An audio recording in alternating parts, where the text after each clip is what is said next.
Back in April of this year, there was a debate between the right-wing Canadian psychologist Jordan Peterson and the Slovenian Hegelian philosopher Slavoj Zizek on the subject of happiness, capitalism versus Marxism. In my opinion, there were two big problems with this debate. The first problem was that the topic was far too broad and should have been shortened. You really saw this in the introductions where Peterson just attacked Marxism, while Zizek talked about several issues, from capitalism's impact on the environment to identity politics. The second problem was the debate participants themselves. Peterson is a Cold War-style red-baiting propagandist, full of self-righteous indignation with little regard for what Marx and Engels actually wrote. Zizek, by contrast, admitted during the debate that he no longer considers himself a Marxist, even though he was supposed to be debating for the Marxist side. So here we had a debate between a raving anti-communist propagandist who doesn't know what he is talking about, and a man who was supposed to be arguing the Marxist case, reluctant to defend Marxism. Now, I mean no disrespect to Zizek, but I would have preferred to see a committed Marxist debate Peterson. I believe someone like Michael Parenti or Richard Wolff would have been far more keen to expose Peterson for the pseudo-intellectual that he is. After all, Peterson is known to go around college campuses acting like he is an authority on Marxism. And then when the Marxists say, well, that wasn't real Marxism, what it really means, and I've thought about this for a long time, it's the most arrogant possible statement anyone could ever make. It means, if I would have been in Stalin's position, I would have ushered in the damn utopia instead of the genocidal massacres, because I understand the doctrine of Marxism and everything about me is good. It's like, well, think again, sunshine. You don't understand it. You don't understand it. And you're not that good. Now, whilst Peterson may pretend that he knows more about Marxism than those who have studied the subject all their lives, he showed in the debate that he does not even understand the most basic concepts. And why would he? The only Marxist text he has ever read is the Communist Manifesto, a pamphlet that he had to reread because he had not touched it since he was 18 years old. And what I did instead was return to what I regarded as the original cause of all the trouble, let's say, which was the Communist Manifesto. And what I attempted to do, because that's Marx, and we're here to talk about Marxism, let's say, and what I tried to do was read it.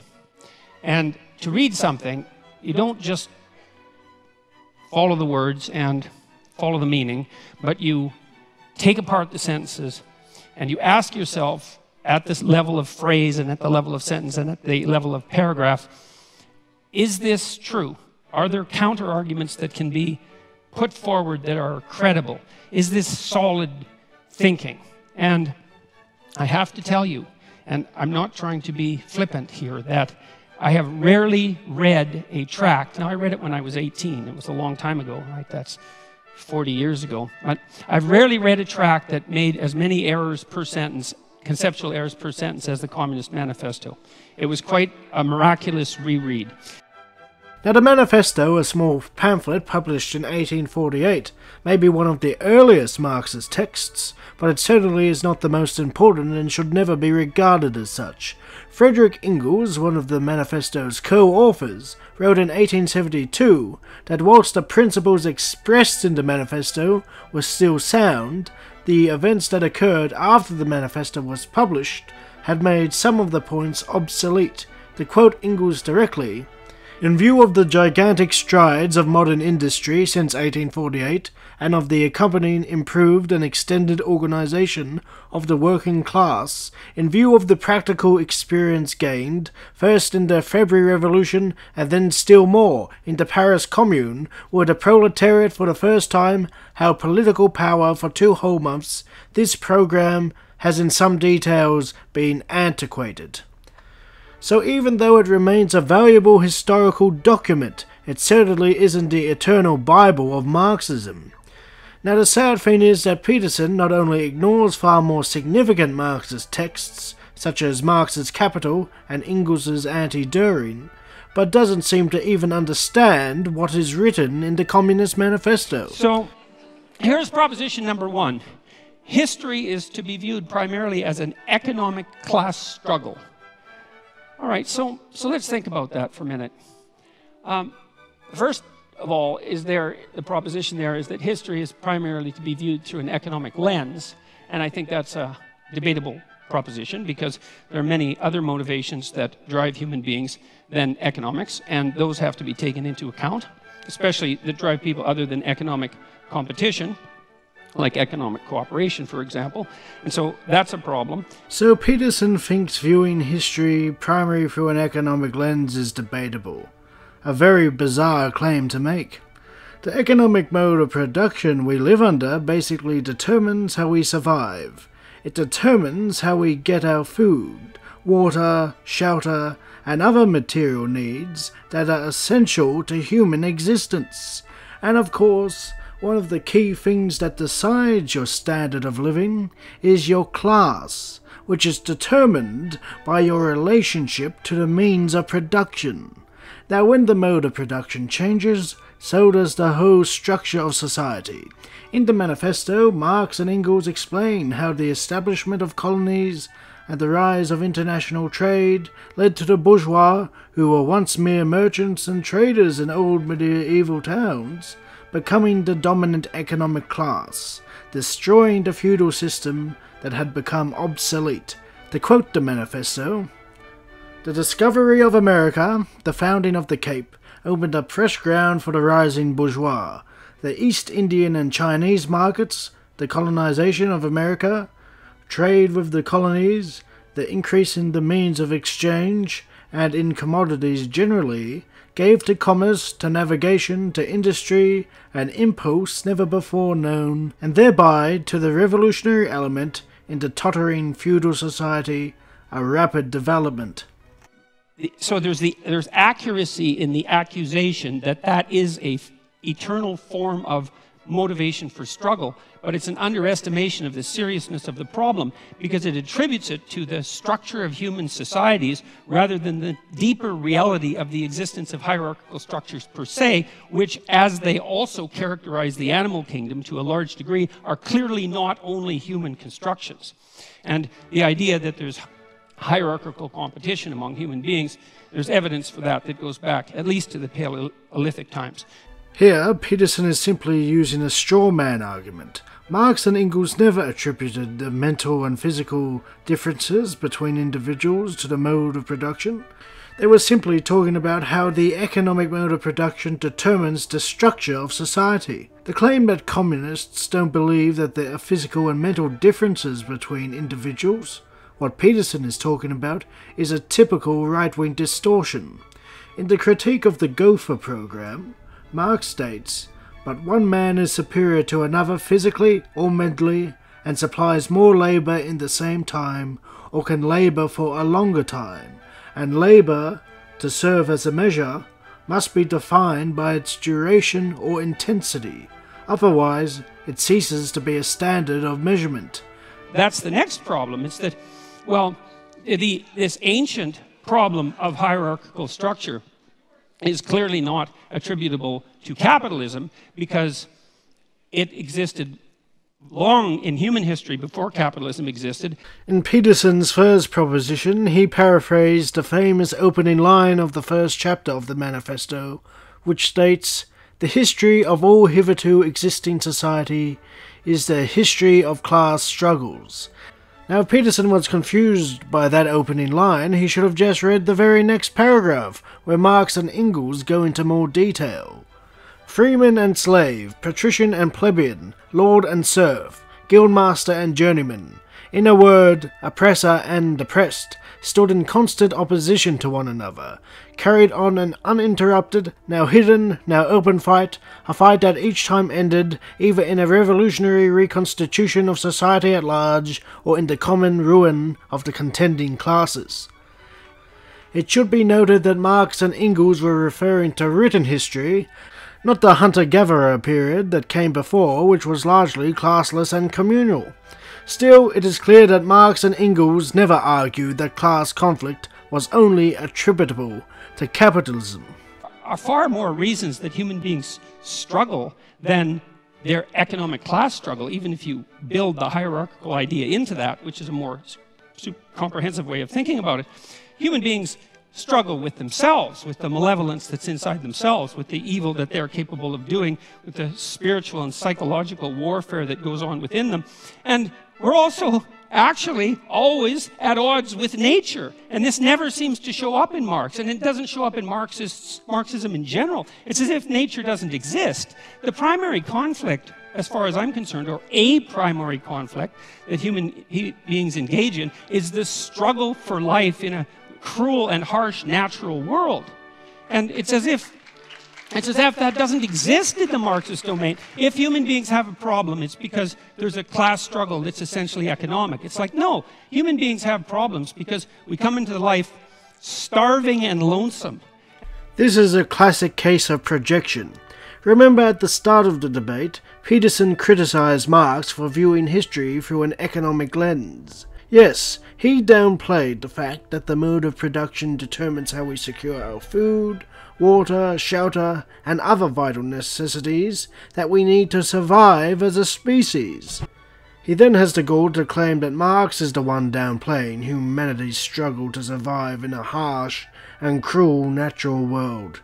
Wouldn't you think that the production of these necessities and how society organizes around them would be vitally important in the struggle with nature? Not according to Peterson, who seems to think that securing the needs of human existence is a secondary issue. So Peterson's claim that the role of nature was ignored by Marx is totally false. In Capital Volume 1, Marx writes, "But coats and linen, like every other element of material wealth, that is not the spontaneous produce of nature, must invariably owe their existence to a special productive activity, exercised with a definite aim, an activity that appropriates particular nature, given materials, to particular human wants. So far, therefore, as labour is a creator of use value, is useful labour, it is a necessary condition, independent of all forms of society, for the existence of the human race. It is an eternal, nature-imposed necessity, without which there can be no material exchanges between man and nature, and therefore no life." And it's finally the case that human hierarchies are not fundamentally predicated on power. And I would say the biological, anthropological data on that are crystal clear. You don't rise to a position of authority that's reliable in a human society primarily by exploiting other people. It's a very unstable means of obtaining power.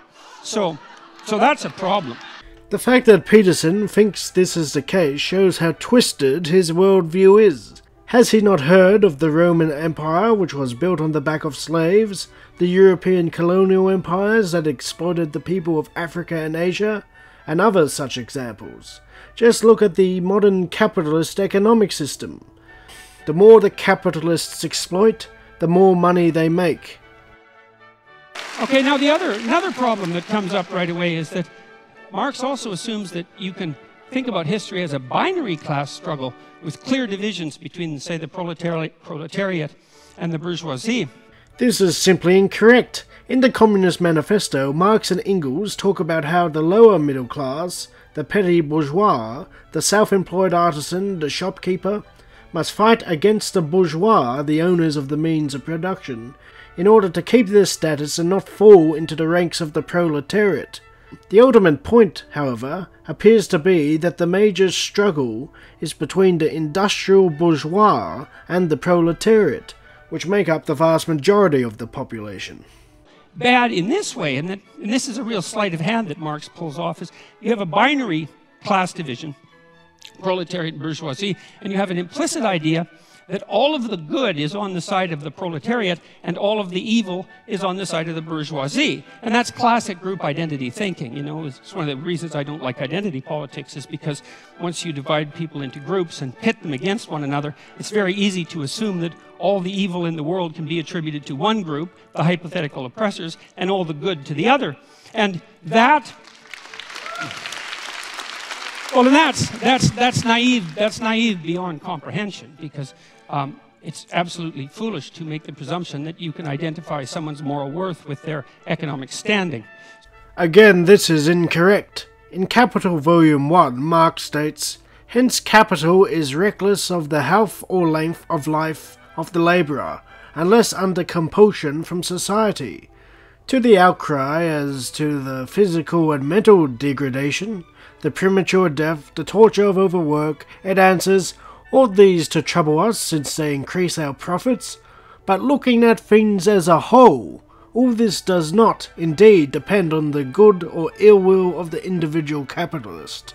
Free competition brings out the inherent laws of capitalist production in the shape of external, coercive laws having power over every individual capitalist.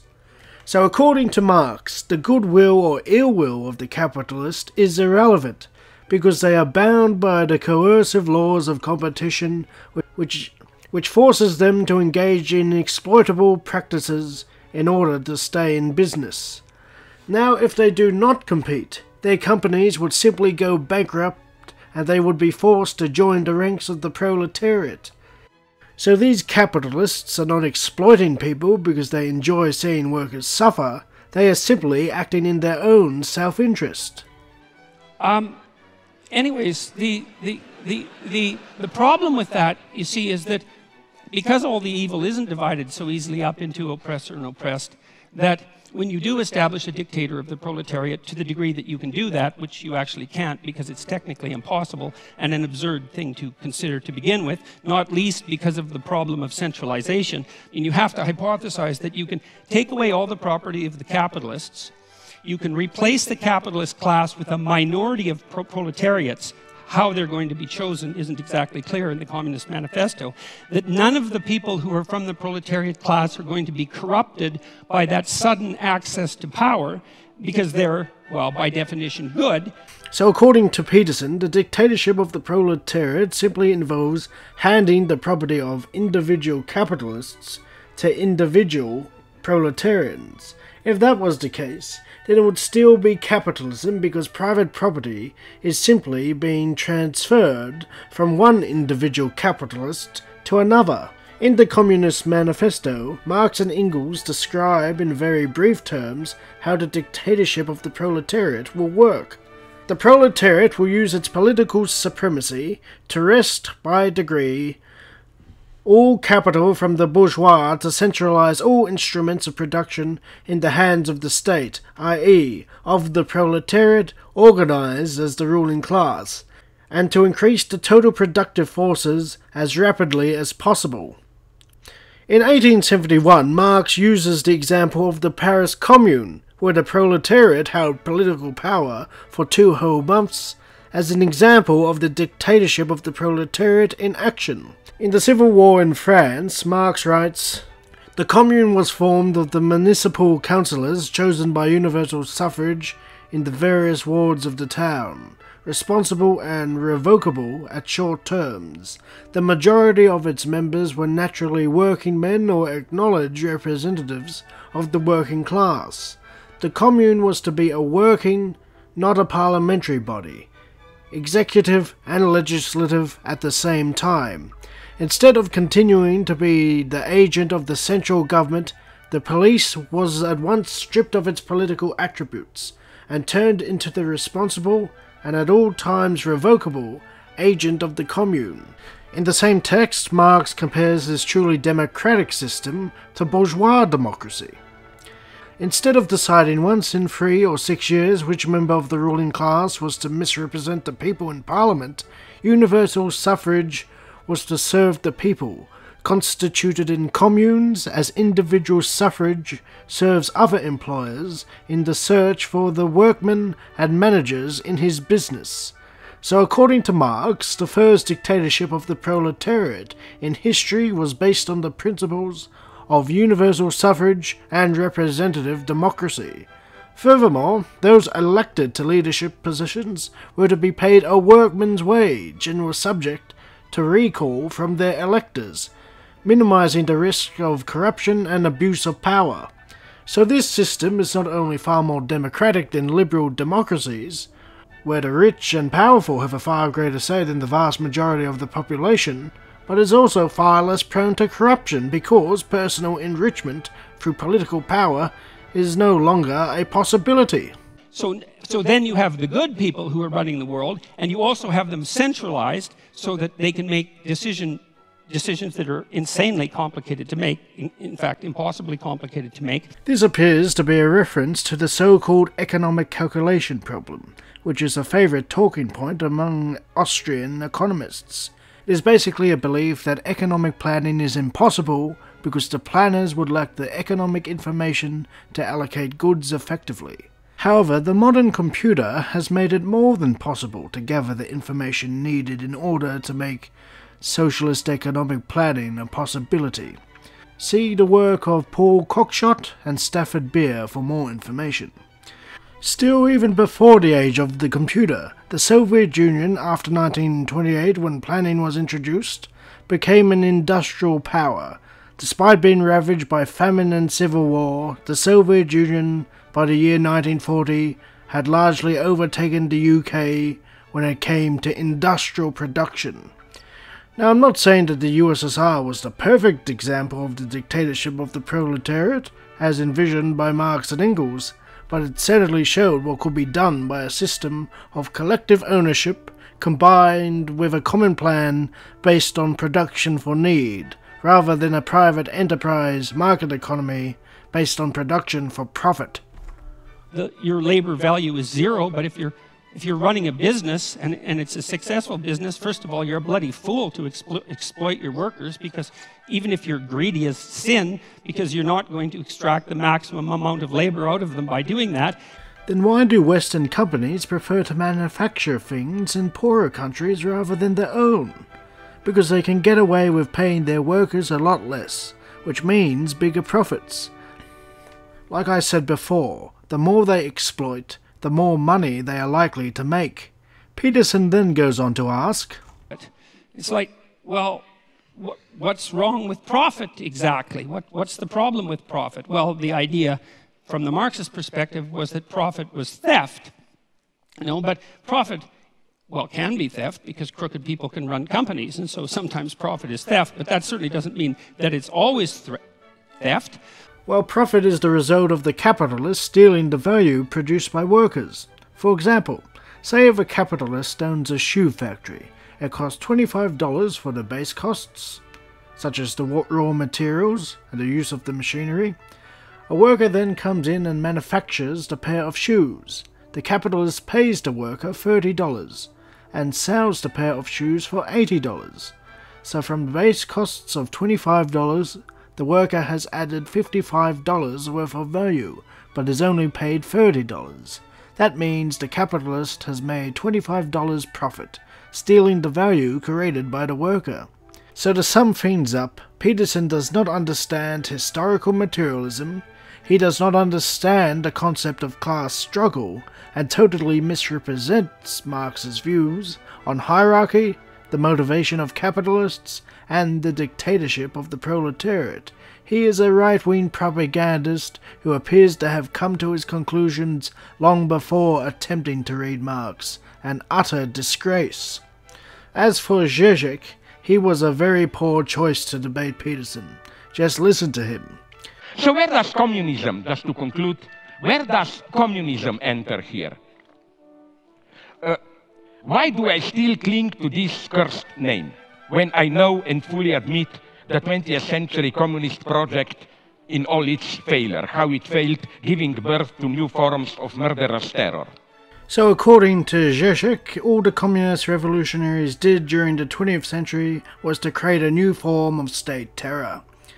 This is not only an appalling argument, but also an insult to millions of those who participated in such revolutions. Why ignore the fact that communist revolutions in Russia and China brought about an advancement in women's rights, the expansion of education, healthcare and housing? Why should we dismiss the fact that Mao's China achieved the fastest growth in life expectancy in world history, far outpacing India and Indonesia? What about the USSR, which went from being a poverty-stricken, war-ravaged basket case into an industrial power in 20 years? So as Parenti said, these countries did not rest on the Gulag alone, and it is silly to say so. Also, what about the other communist movements of the 20th century? the communists of Afghanistan who attempted to bring about gender equality, the Chilean Marxists who attempted to implement socialism through a parliamentary system, the communist movement in Burkina Faso, which made the country self-sufficient in food, and other communist movements that tried to improve the lives of the poor and disadvantaged. Was all this a complete human tragedy, as Zizek implies? Of course not, and the millions of decent people who took part in these movements should not be dismissed or forgotten. Now, what does Zizek advocate for in this debate? Let's listen. A plea for communism. I do it a little bit to provoke things. But what is needed is nonetheless in all these spheres, I claim, ecology, digital control, unity of the world, capitalist market, which does great things, I admit it, has to be somehow limited, regulated, and so on. Before you say it's a utopia. So there is still generalized commodity production, production for profit, but there are a few more regulations. That is far from communism. Now, to be fair to Zizek, he did some good things during this debate. He refuted Peterson's class binary claim by citing the 18th Brumaire of Louis Napoleon, and also corrected him on the equality of outcome claim by citing the critique of the Gotha program. Still, I think those who claim that he won this debate are delusional. He, debating for the Marxist side, agreed with Peterson on the historical record of communism, and both agreed that a form of regulated capitalism is the best way to go. No wonder Peterson's supporters liked him so much. So needless to say, I was not impressed with Zizek's performance in this debate. Not impressed at all. So in conclusion, I believe there were no winners in this debate, only losers.